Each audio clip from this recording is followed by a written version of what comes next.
Greetings. My name is Chris Carr. I'm a recipient of the Creative Rebuilds NY Teaching Artist Grant. This grant will allow me to work with Otsego 2000 from now until June in a number of capacities. One initiative that I'm excited to announce is Otsego 2000 Presents, a discussion series. We're going to speak to folks from Otsego County with the goal of amplifying voices, with the goal of highlighting those folks who are strong community members. And we will be speaking to folks from outside of Otsego County with the goal of sharing best practices and information that may inspire our viewers. This will be a discussion, not a lecture, so feel free to comment, share, send us notes, like, follow, and let's build.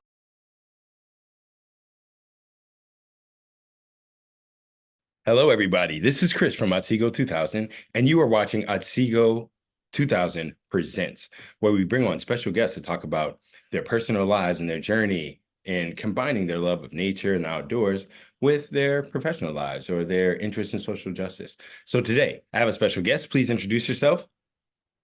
Hi, my name is Kathy, and I work at the Adirondack Land Trust. Awesome. Now, before we get into what you do, can you tell me a bit more about yourself, right? Like where you're from, what your interests have been, and how you end up at the Adirondack Land Trust. Yeah, sure. So I'm originally from Niagara Falls, New York, and I would, I've spent the last, well, besides the 5 years I've been here in the Adirondacks, I spent the time in between kind of growing up, going to high school, and moving here in a place called Alfred, New York, which is, well, I went to school in Geneseo, but, kind of the Western New York area, where I had a really long career in higher education. So I identify as an athlete. I was a high school and college athlete. I've been athletic. I'm not a superstar, but athletic and love recreational, like outdoor rec. Always have, always will. And what else? I'm a parent. I am a very new grandparent. And yeah. And yeah, I I think that education, conservation, social justice, and sort of the outdoors kind of all go hand in hand in maybe a way that's weird, but I don't think it's too weird. So I can talk briefly about higher education because right out of college, well, my undergraduate was biology, my graduate degree was counseling. I got work as a residence life director or a residence hall director at a university, and I loved it. And from there on, decided that I wanted to have a career in higher ed. So I worked with residence halls. I was the director of the Career Development Center at Alfred University for 8 years. And then I became vice president for student affairs, also at Alfred, where I was responsible for all kinds of everything that affects students outside of academics. So everything from, health, counseling, dining, recreation, athletics, leadership, the whole, all of that kind of stuff, academic support, and emergency response, the good, the bad, the ugly, the best days of the students' lives and the worst days. That's what I was responsible for managing. And about 5 years ago, after my kids went off to college, I decided to move away from higher ed. I love it, always will. But I was, well, I guess I was burned out and decided to make a change and move to the Adirondacks, a place where I had been coming for many times a year ever since I was a child to recreate and relieve stress, and decided to try to make an impact and contribute where for many years all I had done was play. Like I took from the Adirondacks, and I figured, you know what, it's time to give back. And so came here and knew that I wanted to work in conservation. And I feel like there's a direct tie between education and conservation. What I was doing before was working with students to help them decipher who they are, who they want to be, how they'll make an impact, how they can be good to each other, how they can be good to the planet, how they can be a force for good in the world.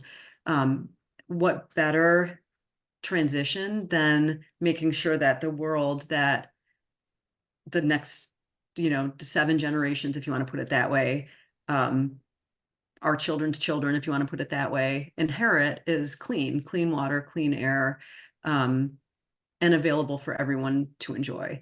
And so to me, that made sense. And that's why I ended up looking for a job in conservation and felt super lucky to work at the Adirondack Land Trust. Yeah. So in thinking about your youth and your childhood, when I grew up in DC and have lived in Atlanta and New York, when people say outdoor activities and recreation, they normally mean organized team sports. I'm starting to learn that there's a whole world of physical activity and recreation that's outside of that. So when you were growing up, were you doing outdoor adventures? Were you a team athlete? And in getting my understanding, can you kind of specify a bit? Yeah, so so both and all of those things. So I played a bunch of team sports. I was a swimmer, and I played softball. Those were my two main sports that I loved and did, all throughout high school. And then I remained a swimmer in college and swam all 4 years as a varsity swimmer. Swimming is a really it's an introverted sport. Your face is in the water, like for 2 hours, 3 hours a day. So it's not, and it's individual as much as a team, which suited me. I'm an introvert, and sometimes team sports can drive me a little nuts. Um, but I also was really fortunate to have been raised in a family where, so I'm the oldest of 6 kids. We weren't raised with a ton of resources. We had enough. I'm not gonna, we had enough, but we didn't have a ton. Like my first time staying in a hotel, I think was when I was in college. So we did a lot of camping. Our recreation was camping. And um, so I felt really lucky to, in addition to team sports, to have been raised with the ability and the awareness of how to be outdoors and feel safe, and whether by myself or with others. And I know that that's not something that everyone has access to safely, but we did. And so things like canoeing, fishing. My family weren't hunters, so I never hunted, but I did do all of those other things like outside.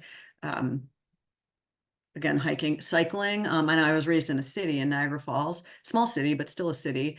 And with so many kids, my parents didn't have time to drive us everywhere. So I used my bike as the way to get everywhere. My jobs, my friends' houses, wherever I wanted to go for recreation, swim practice. So I biked everywhere. I'm not scared to bike in a city.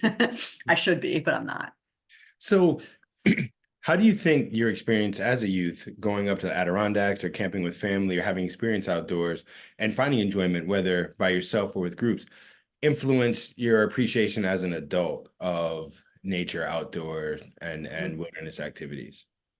Well, two things. First, I think outdoors is where the noise goes away for me. And there's so much research to back this up. I'm sure I'm not telling you or anyone who's listening to this anything they don't already know. But being outdoors can, is as useful for anxiety relief and depression as medication. In many cases, there are physicians who prescribe, being outside as a way to combat those types of things. I find that to be true. When I'm outside, the noise and the stuff that bothers me, it kind of goes away. I'm taking in what's around me. I'm breathing it in. It's not intentional. It just happens. And so to me, those things are connected. I think secondly, I felt a responsibility to help other people who may not be as comfortable outside, access space and in comfort and in safety. And so um, one of the things that I started as soon as I graduated from college and got my first job was at least twice a year, I would bring people somewhere, not always to the Adirondacks, but to the Catskills, to the Smokies, to wherever. And I focused mostly on women and girls, people who identified as women and girls. And I would bring them sometimes, and I would only have 1 or 2 people with me. Sometimes there was a group of like 12 of us, and my job was to plan the experience in a way that was respectful of everybody's fitness levels and comfort levels. And, if there were folks who said like, I'm just not down to camp, like, no way, great. We would stay in a B&B or something. And so I really felt like that's my responsibility. And I maintained that up until the year that I left the university. Um, Several times a year, bringing people into outdoor spaces with me to try to help them feel comfortable and understanding not everyone does or will. Yeah, as I think in talking to folks about diversity and in talking about what we can do to get people into areas where they haven't been historically, like seeking recreation, this concept of the individual experience and what we're aware of or what we need to, unfortunately, I think almost like it's couched as cater to, as opposed to like just being aware of like humans. As a woman, do you find that non-women are aware of the safety concerns? Do you find that historically there are women who are more worried about the men that might be out there than bears? Do you think there are considerations that or experiences that need to be taken into consideration when planning and saying, well, we want diverse people out here?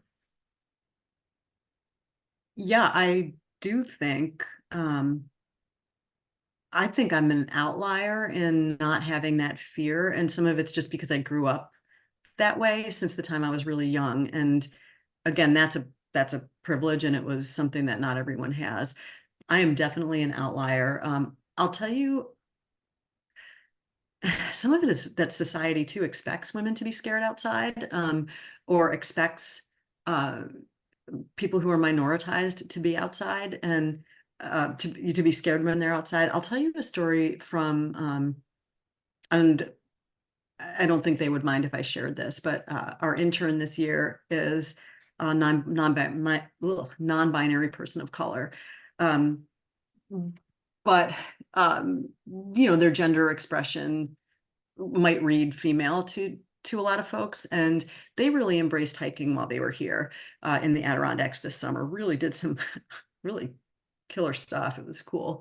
But came up to me one time and said, Kathy, do you ever get people when you're up on a peak just asking, coming up to you out of nowhere and asking if you're scared as a woman hiking alone? And because I think it bothered them, one, because they're not a woman, and number two, because why would someone just come up to you out of the blue and ask that question? And I think it's just an interesting, and I've had that question asked of me in busy places. So places where there are a lot of folks who I think are often experiencing maybe their first, second, or third hike. Perhaps they're looking around, they're feeling proud to be a woman out there on their own or with a group, and maybe they're just like, I don't know, this is new to me. Maybe it is to these people too. I don't get that question ever when I'm out remotely in the middle of nowhere, because anybody out there is like, yeah, we understand, like we're all down with this. But I do think, yeah, it's a question that I think women get asked a lot. And is there legitimate fear? Sure. I have a good friend who hikes with me a lot, who's a psychologist, and she says, I'm way more scared of the animals on two legs than on four. To your point about, are people more scary than bears? And I think that is not my feeling, but I think that's a really common and legitimate fear. I'm interested in how to be aware of what society has done, the history, certain institutional experiences, and try to meld that with the individual and know that you can't apply these generalizations to all circumstances. But I feel like when I first when we started Black Land Ownership and we were talking to folks about coming upstate or going to more rural areas, usually a joke response was, I'm not going out to the woods, man, they got bears. And it's like, it's black bears, they run away, like they're not grizzlies. Then usually if they were, black, they kind of look at me and be like, yo, I'm not really worried about the bears. Those crazy white folks. Mhm. And when I would speak to non-black people about that, they were almost offended that I would recount the story. Like, what do you mean crazy white folks? You mean those Republicans? And it's like, no. My friends didn't name a political party. Right. And they didn't name there's a historical fear somewhat of rural areas where there aren't already a lot of Black people. And there may Absolutely. or may not be legitimate reasons for that person to say that in your mind, but it gets said. But in speaking to people about, well, let's do diversity work and conservation, if you start trying to have the conversation, sometimes it's like, well, how do we approach that as a group that doesn't have a lot of that representation? How do we address it without imposing, right? So like we're not being like, we assume you're going to be afraid, like we already guess how you're going to behave, but also not ignore there have been people with your experience that were afraid. And so how do you navigate that in terms of working with young women or working with other women that are interested in outdoors of addressing the historical reality that there may have been reasons to be afraid, but also to not use identity as a limiting factor? Great question. And I wish I had a perfect answer to that, or I wish I had solved that because, I sure haven't. But I think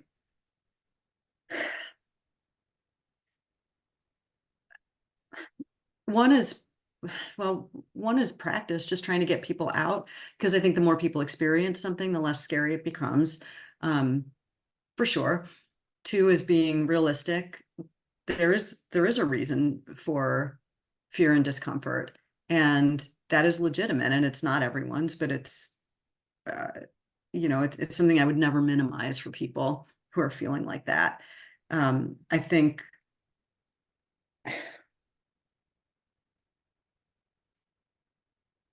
I think, well, I don't know. I guess let me come back to that if we can, because Yeah, I like, mean, there may not be an answer immediately, but as a question in speaking with folks about getting people of African descent coming out of some of the areas, it's hard for me to sometimes figure out a direct path because you don't have the immediate connectivity. And I think one difference when we're talking about like race or ethnicity or nationality versus sometimes either sex or gender is mhm, within your insular community of ethnicity, you will have that diversity of gender expression or biological sex.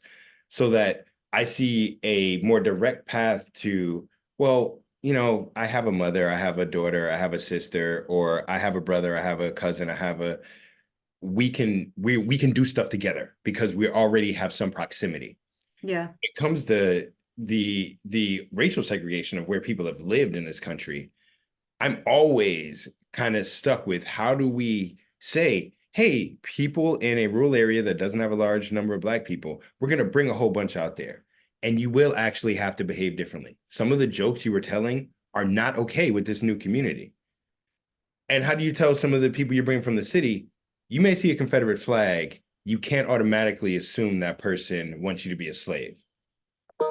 Because I don't, if my Black friends like, I don't want to go nowhere with a Confederate flag. It's like you might see it like in rural parts of this country. I've been Pennsylvania, New York, Maine. It's not just out west where you weren't even part of the South. It happens. And so I'm right. always wondering how to navigate uh the nuance and the individual tolerances that people have. Uh, Yeah, particularly, and now it's so polarized, and people now, again, I don't know. I think people who were wearing kind of a suit of respectability, or a suit of, like, now feel free to just take it off and be like, hey, I am a bigot, and I'm proud to share that with you. So I think there's some of that. But I think, yeah, what I want to do here, like particularly in the Adirondacks, which is a place that is not very diverse when it comes to race and ethnicity.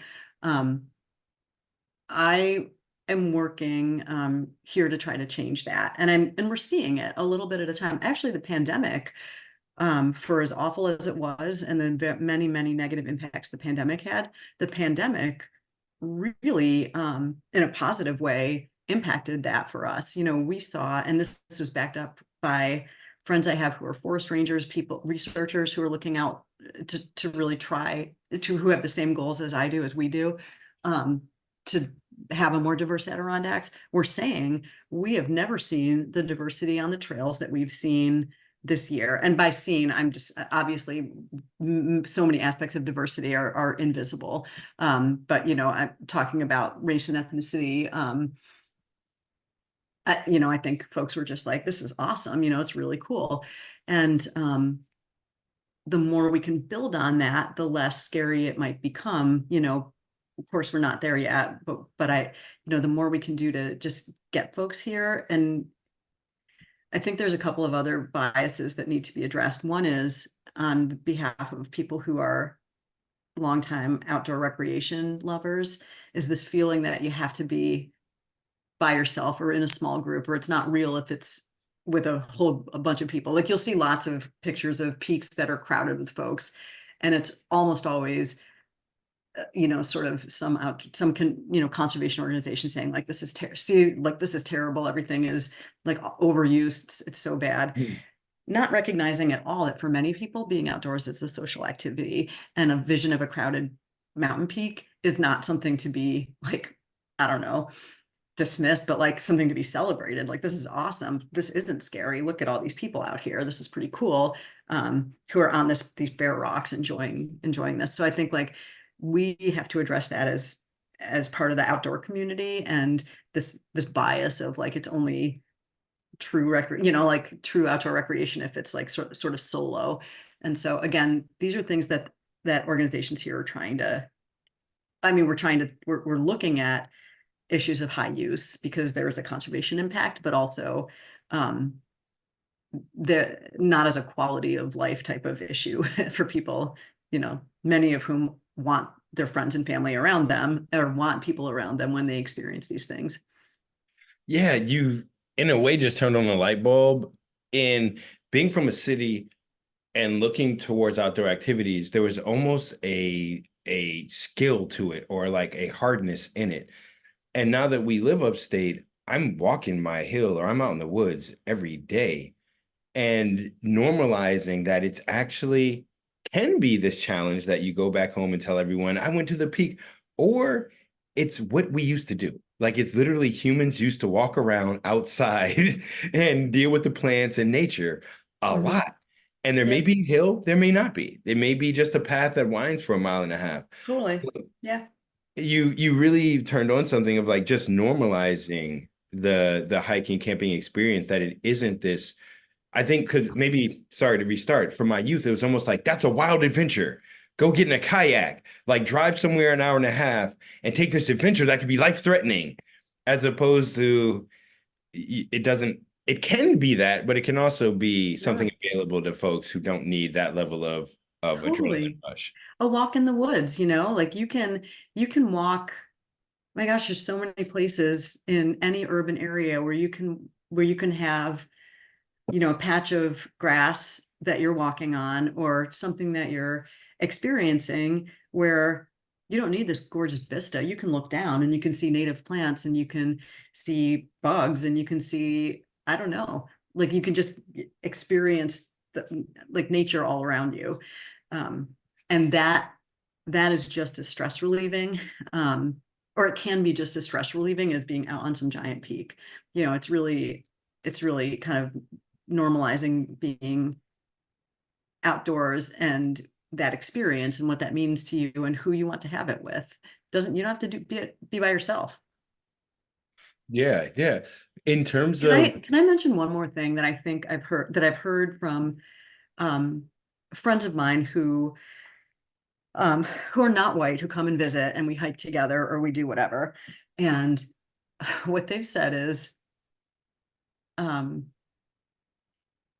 people are super nice, but they're too nice. Like it's almost like they're going out of their way to try to be welcoming. So, you know, if I'm if I'm hiking with a friend who is not white, and we come upon some people, we pass some people on the trail who are white, like they'll say hi to me, but they'll be like, oh my God, hi, like to my friend, you know, like just so glad you're here type of thing. And they're like, I don't know if that's necessary either, really. Like, why go, you know, kind of people are trying to be nice and they're trying to be welcoming and perhaps trying to undo damage and or whatever. But there's that balance too that I think folks feel here. We're trying to be welcoming, like, but also not ridiculous and over the top.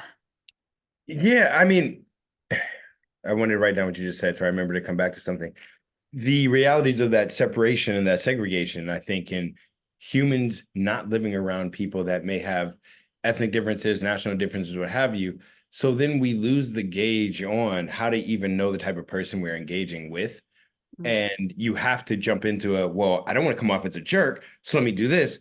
But neither, it's uncomfortable for everyone involved. And for me, that's just a proximity issue. And that when people are a bit more accustomed to each other and with more activity, then you get that read on here's what community members need. And in viewing ourselves as community members, as opposed to racial groups, as opposed to political groups, as opposed to activity groups, it then starts to, well, that means we got to do stuff together. And I like the idea of, instead of having a meeting to sit down and talk about what it is to be if we're all walking with each other and out in the woods for 2 or 3 days, our life experiences will start revealing themselves to each other. There are narratives in our stories that we'll tell each other while we're engaged in something totally different. It may be us making sure we don't fall over stumps as we're walking together. But the bonds that come through that, I think, provide for a lot more exchange and awareness than a sit down meeting of, okay, people are like this, because that will never actually totally translate. And I like the idea of these moments of discomfort that then you go through to get to the place of, oh, I saw you last time. So, and so it's like, oh yeah, what's up? You're the person that just likes to do the peace sign. The other person likes to talk and we have to do 5 or 7 minutes. The other person, you see him, you give them the, I see you from down there. All right, we don't walk over. I remember. Yeah. And I think those moments are what I'd like to figure out how to not cultivate, like the discomfort part of it, but the willingness to say, okay, now we keep going through it. And so that when we bring people up from the city, if they do have these fuzzy times that are just like, yeah, that's interesting, not bad, but just kind of like, I don't know, to where they're like, but I want to come back again. There was enough happening that I really enjoy the people we met. I really enjoy the experiences we had. I really enjoy the time out of the city, that I want to come try again. And for people that are locally experiencing folks, to manage that, like if you haven't been to New York City in 12 years or 20 years, the city folk might be a little different than you remember.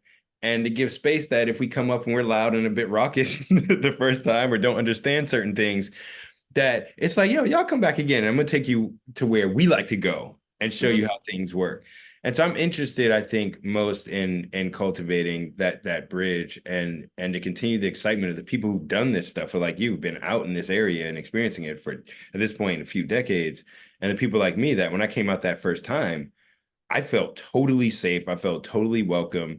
And you took us to places also relevant to our interests, so that when we went to the farm and we got to learn more about the history of the land grants to the 3,000 freed Africans in New York State.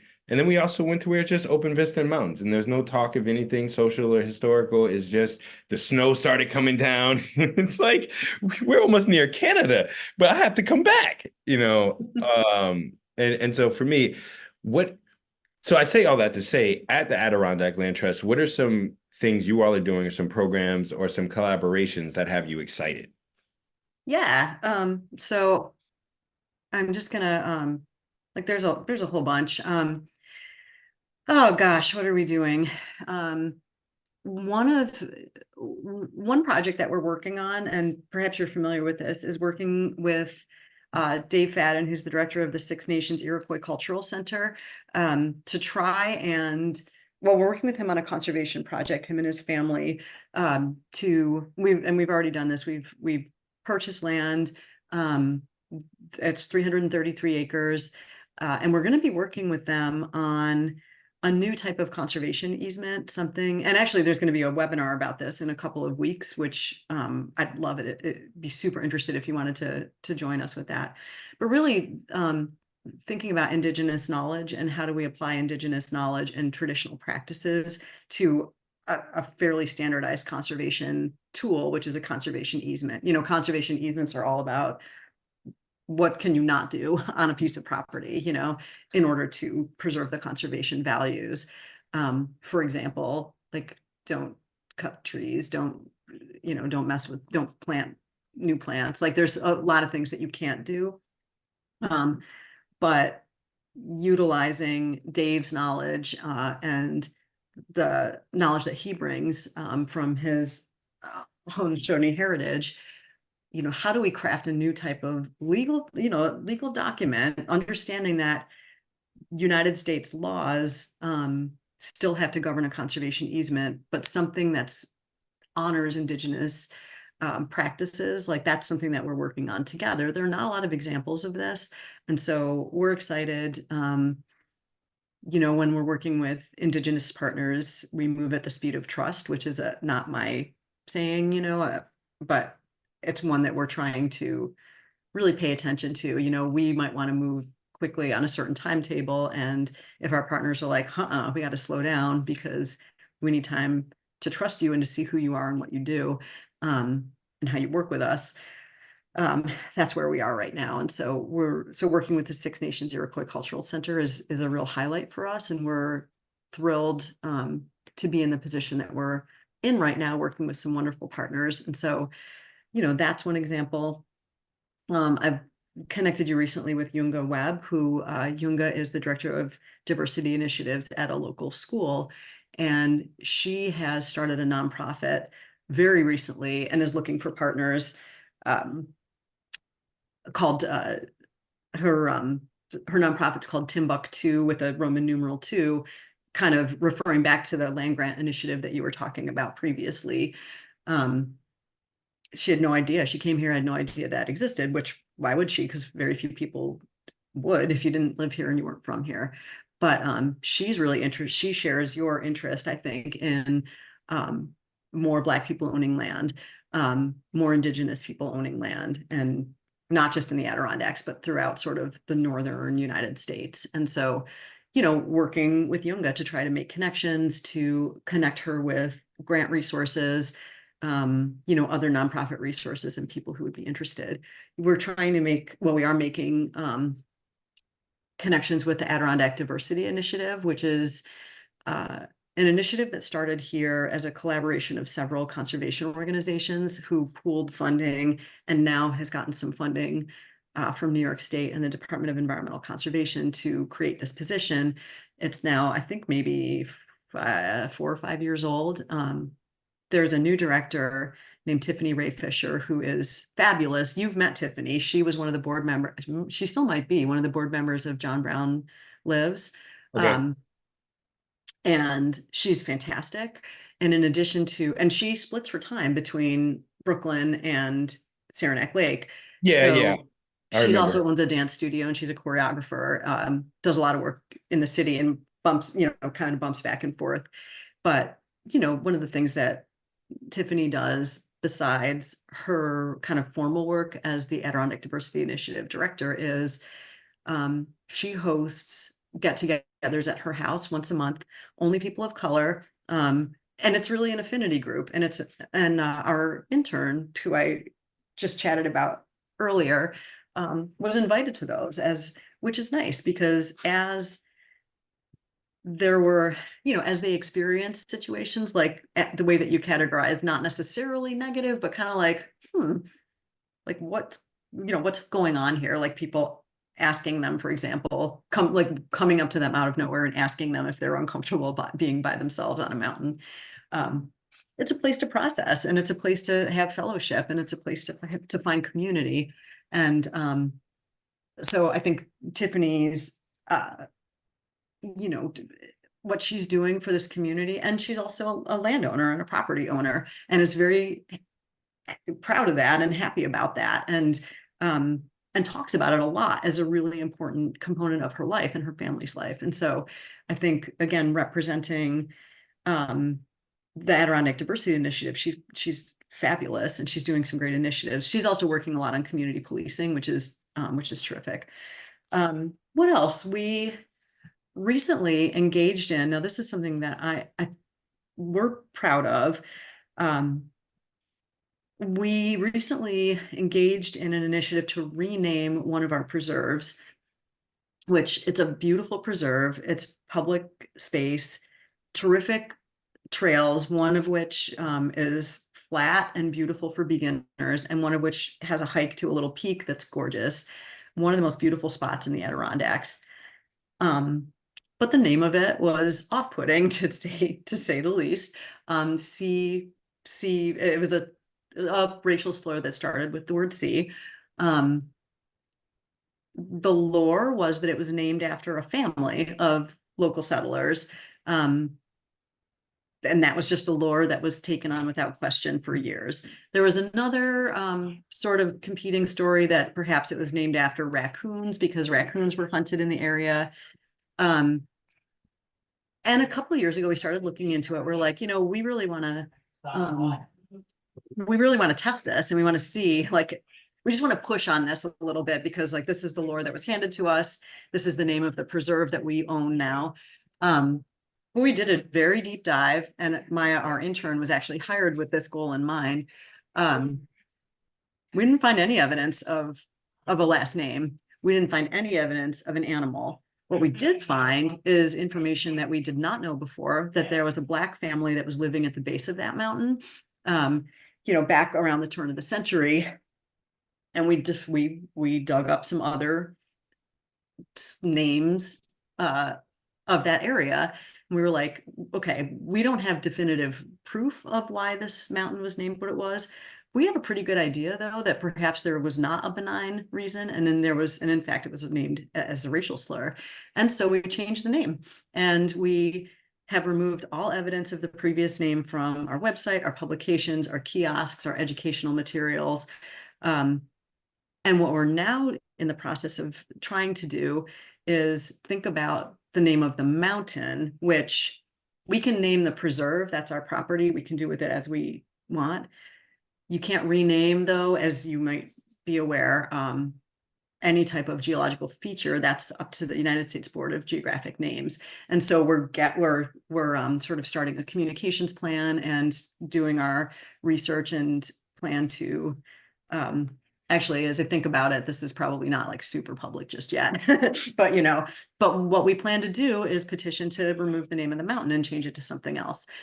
So we're proud of that, and we are glad to have taken that step, and we're sorry we didn't do it sooner. It's just, hopefully better late than never. But one of the things we talked about is as we're trying to say, we're welcoming and our properties are welcoming. Like, how can you get away with saying, like, by the way, here's the name of this place that we want to take you to? No. So these are just a few actions. You've just blown my mind. I looked this up while you were telling me, and I think I see what's going on here. And you've dropped the hidden unexpected jewel. I'm not saying it's more or less important, but you named the organization that governs getting the names changed of geological sites. As an outsider, as a person in New York City, if I were driving by and there was a mountain or a river or some form of geography labeled after a former slave owner or after a person I know to have been brutal towards other communities or even their own, I would have no idea where to start in getting that name changed, who to petition, the process. So what was the name you said that of the entity that governs that stuff? Yeah, it's a U.S. Board of Geologic Names. Offline, I'm going to send you an email where you can see all of the names that have come before the panel in the past decade or so. It is wow, infuriating, fascinating. You could see the rationale that was given for why a certain entity asked for it to be changed. It's really something. There's a wealth of information there. I'd love to share it. Another individual went through this recently here in the Adirondacks. There's a brook that runs through the Six Nations property that I just talked about. And the name of the brook was a racial slur. No doubt about it.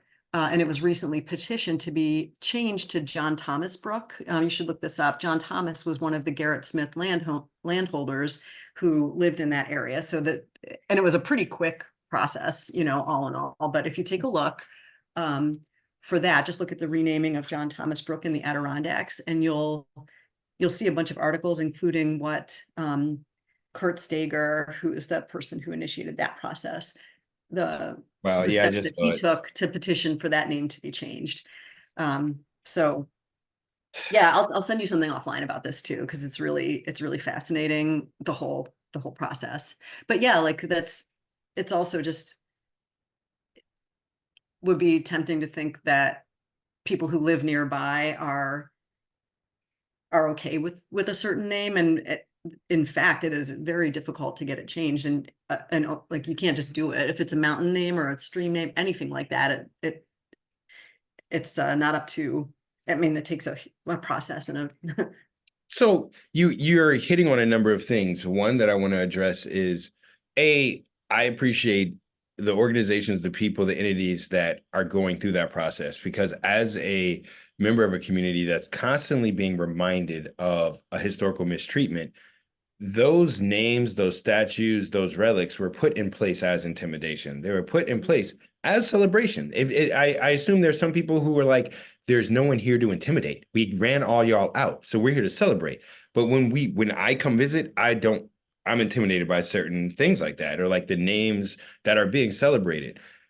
And when I hear, I think folks that want to address diversity, accessibility, one of the main things is, so what are you willing to do? And being able to go into communities, have those discussions, starting to get the structure and getting the infrastructure more welcoming, for me, is more important than may be observed or spoken of. And that I know when I go places, and I'm kind of historian, certain names, I know who they're celebrating. And so I know what type of town I'm in, you know, and people do notice those things. Second, can you speak a bit about this notion of flexibility as an institution? Because like institutions or entities don't tend to be flexible. They have their agendas or they have their missions, and having to accommodate the notion of we're going to move at the speed of trust, and not specific to that dynamic, but this idea of when you work with diverse communities, you may have to adjust how you and your bureaucratic process functions. Could you say a little bit about that?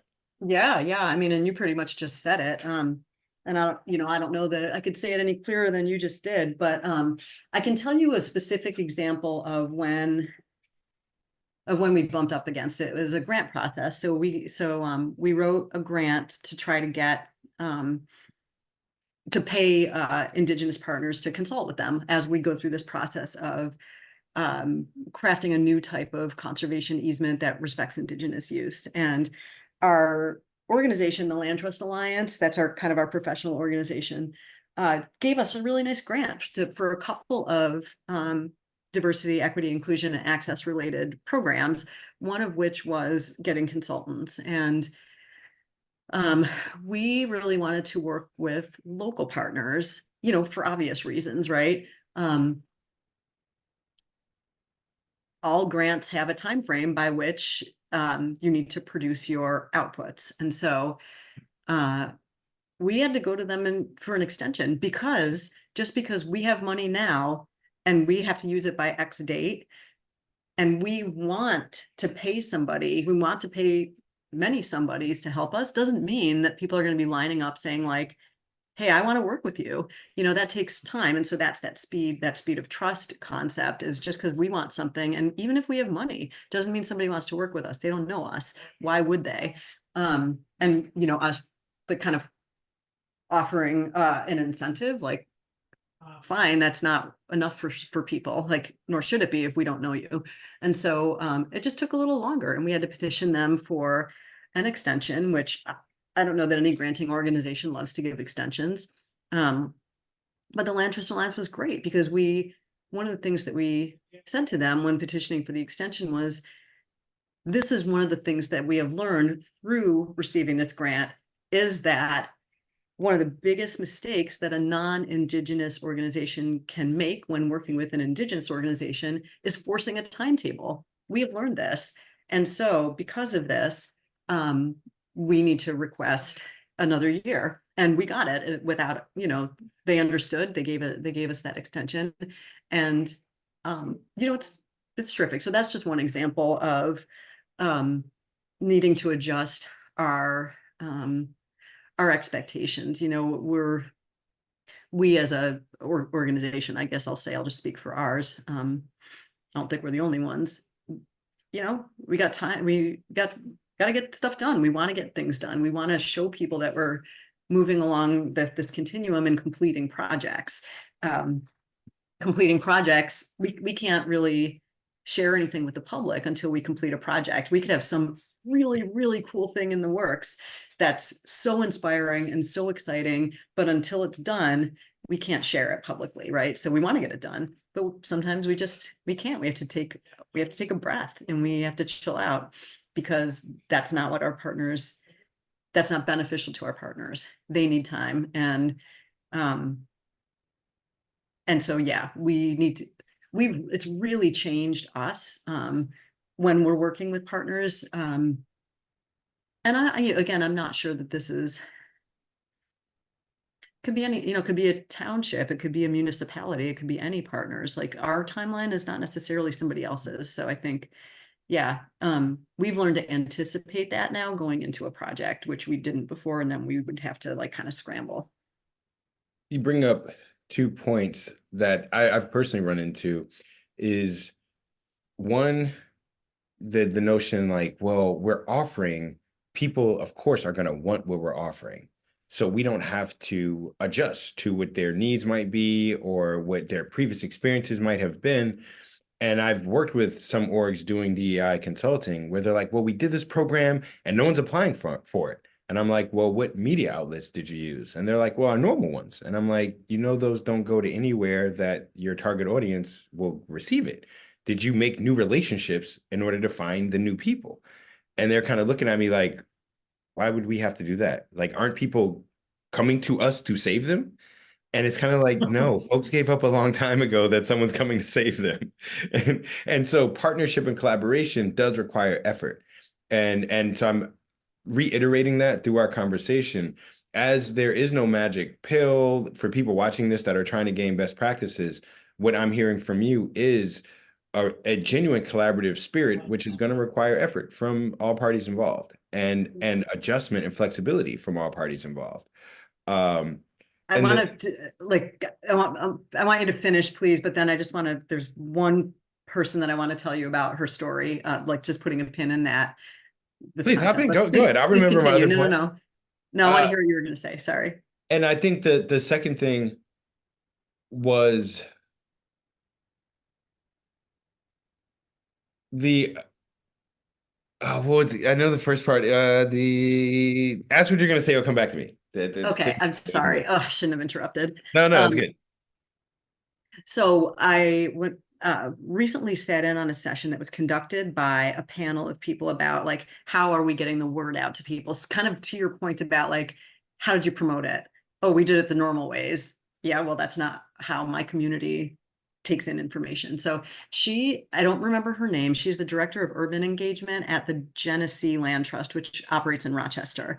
And, Rochester's got that land trust has lots of sort of what you would call more rural spaces, but huge component is their urban environment and conservation around the falls in the area and other places that are right in the city. And she was saying the community that she works with, they're not on social media, they're not like going to your website to look for information. She's putting up flyers in churches. She's putting up flyers in community centers.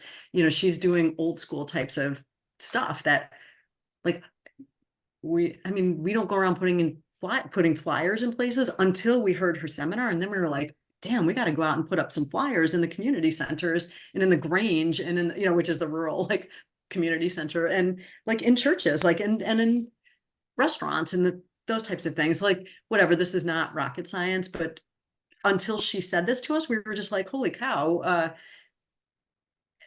we need to think about who we're trying to reach and how we share information, because it's not about what's comfortable to us.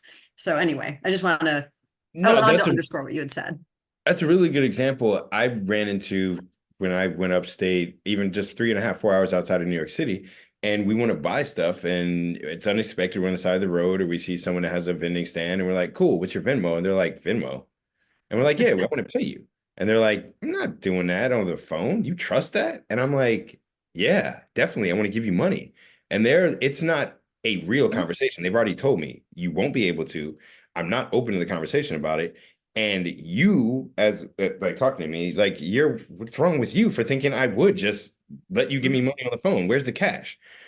And if you talk to people I'm around in the city, they believe everyone has all the same technology attached to their face all the time, and that it's ubiquitous in the same percentile everywhere. And it's not. And I think in doing outreach and in doing community building in a time post-pandemic where we haven't actually been around each other a lot, and where some of the social fabrics haven't been retethered, like at least where I am, people haven't gone back to whatever normal was. Hopefully we progress and won't go back to something, but people aren't comfortable with each other the same way they were 5 or 6 years ago. So how do you do community building? And what you're saying, it may not be rocket science, but that's almost the beauty of it, that naming the plants isn't rocket science, but humans used to know how to do that. We used to be able to walk around and identify right around us. You can eat that, can't eat that. That's going to make your skin itch. And Yeah. so returning to some of that foundational level of community building. And then when you go in the church, you have to go speak to the people there. You have to actually learn about the communities you're speaking to, and you learn, I think, how to better communicate with each other. So I'm glad you mentioned that.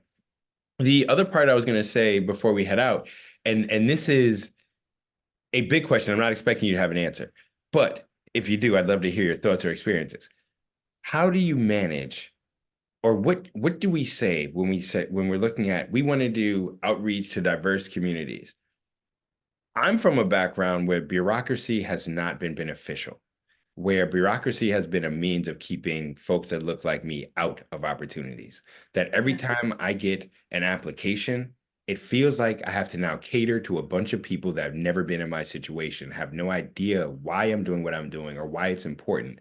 Yet I need to convince them through their language, their lens. How do we navigate that the institutions are working with other institutions, and whether it's federal money, state money, or they have to do the paperwork and document. And as a not-for-profit, you have to have minutes and you have to have boards, and there is a bureaucracy. So then how do you work with the diverse parts of the community that are fully about community, but are horrible at dealing with bureaucracies, or are like, I don't want to follow your timetable. I don't want to have to describe this to you before I've ever done it. This is white supremacist in the first place. How do you navigate that? Yeah, good question. Because I'm thinking about any type, like it makes me think about sort of politics, the definition of being politically savvy, which feels different now than it did maybe 10 years ago. And really, to me, what that is what's the outcome that we want to reach? What's our shared outcome that we want to reach? Who can help us get to that goal? How can we get to that goal? What compromises need to be made? Who's got the power, whether stated or unstated, whether formal via a title or very informal? How are those structures? And yes, many of them are, if not all, rooted in white supremacy. And so part of it is for me as a person working in a nonprofit, and that's been my whole life, has been working in nonprofits. I've never been on a corporate, in a corporate setting, is just constantly trying to empathize, right? Like, so I have, all I have is my own lived experience, and I know this. So I can't say to somebody like, hey, I know how you feel, or I know what you're going through, because I don't. I know how I feel I'm going through, but I need to listen and I need to understand. And if somebody says, I don't trust you, or if somebody says, I don't like your system, I don't want to give you this information. Like, one of the things I am allergic to is just getting mad at somebody. Like, you got to take, if someone doesn't trust me, there's probably a reason for it. If someone doesn't want to give me information, there's probably a reason for it. What is it? Like, what? Tell me more. Just, if you're willing, tell me more. And together then, and this is a really long process, and if somebody doesn't trust me for a reason I've earned or a reason that I haven't personally earned, that's okay. I want to hear about it if they're willing to tell me. And then together we can just address those barriers one at a time. So it's not, I don't have a great answer. It's not a, No, and it starts with, it's not a way to scale the mountain. It's a way to take the first step. But really, I remember talking to parents all the time in my former job who were mad about something, the way their kid was treated, the way they perceived their kid was treated. And I would always say, I understand you don't have a reason to believe what I say. That said, I'm gonna share with you how I think, what I see happening in this situation, and then let's talk. And so I don't know. I feel like I just want to listen, and I want to hear people's experience. I have a very thick skin, which helps. I don't get offended easily, but I also, if someone doesn't trust me, doesn't like me or my organization, and they're willing to tell me why, that is a gift. Feedback is a gift, and I will take it as such, and then try to work together on solutions. No, I think as a starting point to answering a question that's a 80,000 page book long answer, that yes, that's for me in my having to accommodate working with institutions, anytime my experience was not necessarily agreed with, but given the space to exist and looked at as just as viable as any other perspective, that allows me to not lose trust. When I'm engaging with people and I say, here's what that looks like to me, and they either get aggressive, get angry, dismissive, that lowers my trust. And when they're like, you know what, I don't see it, tell me more, that at least says, okay, there's a willingness to do a conversation. And my faith in humanity, whether it's delusional or not, is that we won't always have repetitive conversations that go to the same dead-end destinations. I do think that with new experiences, new conversations, we are affected, and that we do grow and learn from each other. On an institutional level, that can be a challenge because people are like, well, I have to do it a certain way. There's paperwork. And other people are like, I never do paperwork. And so finding that balance of how do you all make sure you all do your paperwork and have your legal responsibilities covered, but how do we make sure that if I'm a young Black woman from the South, that I don't have to convert my expression to suit this person that's never been where I'm from, never had the experiences I've had, but controls whether I get funding for 2 years, and to find the balance. So I think the flexibility and the listening part is a strong starting point. So I appreciate that. Yeah, it's slow though.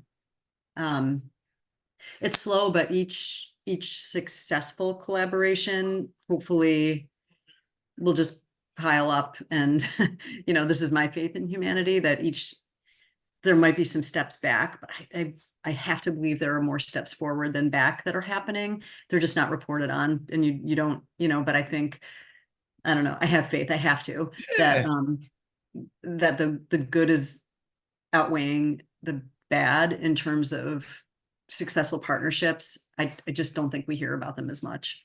And that's why we are doing this series, Otsego 2000 Presents. Shout out to Adirondack Land Trust. It's so hard for me to say Adirondack. I don't know why.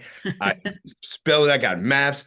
Adirondack. It's like, and I need some immersion and more time up in that area. And to I agree, you do. yeah, so we're gonna make sure we get you out to our area. We're gonna bring some people out to you. Is there anything you'd like to leave us with? How do we find either you, your organization, or one of your programs that's important to you? Like, how do people, after they see this, stay tapped in? Yeah, Adirondack Land Trust is on all the socials. You can find it adirondacklandtrust.org. And yeah, we love talking with people. We love meeting people. We will never blow off someone who's interested in learning more. My job is philanthropy and outreach coordinator. And so, yeah, I love to raise money. I love to help people raise money. I love to connect people who are passionate about conservation with resources that can help them. Fully understand if that's not someone's deal, but like if it is, that's great. But the outreach part of my job is widening the circle and trying to listen and trying to learn about who else is out there that might be interested in what we have. So yeah, but we're easy enough to find. Adirondack Land Trust. We're on the web, on socials, and love to hear from folks. Yeah, I want to show someone or show everyone this gift that you gave us over here. Hold on. Let me see if I can find it. All right. 'Cause normally I have the Black Land Ownership cap on, but for the people that are out there, I have to be fully transparent. We took a trip up north. It was wonderful. I am somewhat new to the world of conservation. I've been doing community building and working in art and music for a long time, diversity issues. But in the past 5, 6 years, we started getting a land thing. In the past 4, conservation has really grabbed my attention and like my spirit. And I feel more aligned than any of the other things I'd found in some of the land issues. And so I just started cold calling places. I started emailing places. We ended up speaking. There was a lot of, in my mind, synergy and what I could say is simpatico in the approach. And when we came to visit, we had no idea. When Melissa and I came up, like it was a really cool couple of days because we stayed over closer to Lake George for one night, got an experience of that part of New York State. Then came up to visit y'all, and we were in Essex County. We went up near Lake Placid or went to Lake Placid. I saw the ski jumps. It was, and it's there all the time. I've lived in New York City 15 years and had never taken the 6 to 8 hour drive to have that experience. And you were so welcoming. And so I want to say when we stopped by the Land Trust office, it was awesome. The people that we met were not just like nice, like in that, oh, they're nice, but no, like actually care about what they're doing. And after living in New York City, a lot of people I know have to have jobs where they don't like what they're doing. And so it felt really refreshing to get up there, meet people who are committed, go meet other people who are committed when we went to the farm and the historical land sites, and then just enjoy nature and then come back to the house and see. And I got to walk around, take pictures and do like fun art stuff for me out in the woods with the snow coming down. So to anyone out there that is like, well, how do I take the first step to exploration? I would suggest it's hard and it's scary and it is intimidating, but like reach out. There from what I've experienced, there are people who will welcome you out there, and there are organizations that will help give you the info so that you'll be safe, you'll be prepared. And if you want to go up north, I can suggest Adirondack Land. Thank you. Oh, that's terrific. Right? Well, I've loved working with you, and you and Melissa, I've learned so much from you, and every time you share your knowledge so generously, and I think we've learned a lot from that, and so I appreciate your generosity in sharing with us, and can't wait to do more of it. Yes. All right. So on that note, Otsego 2000 presents. Thank you again, Kathy. Enjoy yourself. All right, have a great day. Bye. Bye-bye.